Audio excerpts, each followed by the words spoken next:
ಶ್ರೀಕೃಷ್ಣನು ಕಲಿಯುಗದ ಬಗ್ಗೆ ಹೇಳಿದ ಮಹತ್ವದ ಸಂದೇಶಗಳು, ಜೀವನ ಬದಲಿಸುವ ಸಾರಾಂಶ. ಪ್ರಾರಂಭ. ಕಲಿಯುಗದಲ್ಲಿ ಮನುಷ್ಯನ ಜೀವನ ಏಕೆ ಸಂಕಷ್ಟಗಳಿಂದ ತುಂಬಿದೆ? ಧರ್ಮ ಏಕೆ ಕ್ಷೀಣಿಸುತ್ತಿದೆ? ಒಳ್ಳೆಯವರು ಏಕೆ ಕಷ್ಟ ಅನುಭವಿಸುತ್ತಾರೆ? ಈ ಪ್ರಶ್ನೆಗಳಿಗೆ ಶ್ರೀಕೃಷ್ಣನ ಉಪದೇಶಗಳು ಭಗವದ್ಗೀತೆಯಲ್ಲಿ ಆಳವಾದ ಉತ್ತರಗಳನ್ನು ನೀಡುತ್ತವೆ. 1. ಧರ್ಮ ನಿಧಾನವಾಗಿ ಕ್ಷೀಣಿಸುತ್ತದೆ. ಕಲಿಯುಗದಲ್ಲಿ ಸತ್ಯ, ಧರ್ಮ, ದಯೆ ಮತ್ತು ಪ್ರಾಮಾಣಿಕತೆ ಕಡಿಮೆಯಾಗುತ್ತವೆ.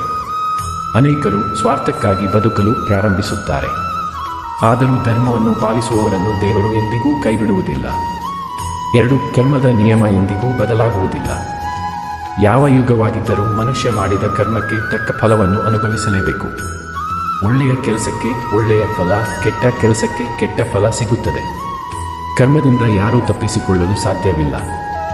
3. ಮನಸ್ಸನ್ನು ನಿಯಂತ್ರಿಸುವವನೇ ನಿಜವಾದ ವಿಜಯಿ.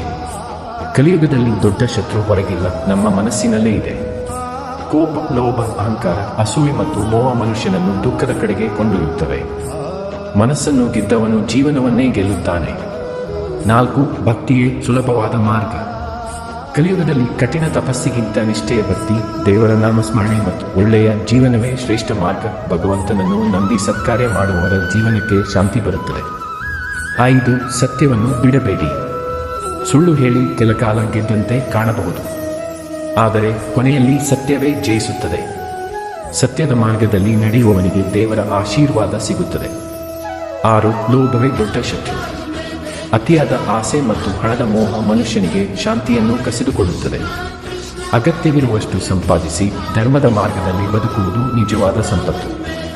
7. ಪ್ರತಿಯೊಬ್ಬರನ್ನು ಗೌರವಿಸಿ.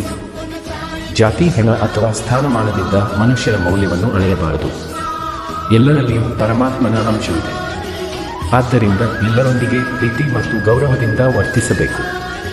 8. ಸಂಕಷ್ಟ ಬಂದಾಗ ಧೈರ್ಯ ಕಳೆದುಕೊಳ್ಳಬೇಡಿ. ಜೀವನದಲ್ಲಿ ಕಷ್ಟಗಳು ಬಂದಾಗ ದೇವರನ್ನು ದೂಷಿಸಬೇಡಿ. ಸಂಕಷ್ಟಗಳು ನಮ್ಮನ್ನು ಬಲಿಷ್ಠರನ್ನಾಗಿ ಮಾಡುತ್ತವೆ.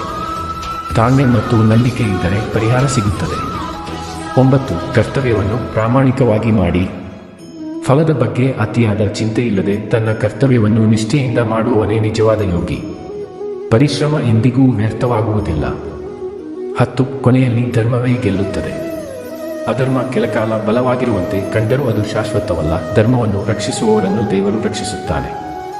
ಇದೇ ಶ್ರೀ ಕೃಷ್ಣನು